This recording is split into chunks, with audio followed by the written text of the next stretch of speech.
Alo, çocuklarınızı kaçırdık. 20 kavanoz Sarelle getirmezseniz onları bir daha göremezsiniz. Sakın bir numara yapmayın. Polis yok. Transya'da yok.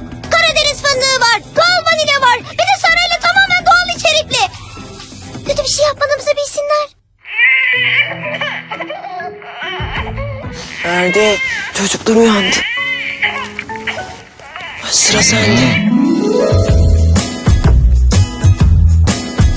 Sarelle, siz ne yerseniz çocuğunuz da onu yer. İyi günler. Erdo pazarlamadan arıyorum. Çekilişte otomobil kazandınız. Aracınızı teslim almak için 50 kavanoz Sarelle ile birlikte şube... Alo, alo. Bak Sarelle diye arayınca 400.000 tane sonuç buldum. Ben bir tane bile bulamadım ya. İçine Transya yokmuş. Doğal vanilya varmış. Karadeniz fındığından üretiliyormuş. Ya biliyoruz. Peki biz Sarelle'leri nereden bulacağız? Ona bak sen. Uyandıracaksın bizimkileri. Ya 15 dakikadır uyuyorlar zaten, yeter. Bize Sarelle verene kadar onlara uyku yok.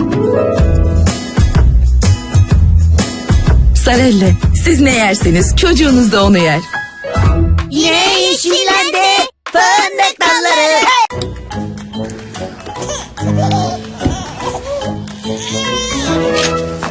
Bak ben gelmeden yeme, tamam mı?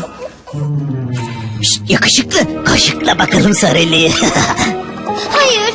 Söz vermiştin. Doğal fındıkları nefis çikolatayı düşün. Ama sana güvendi. Ne olur yeme. Ye.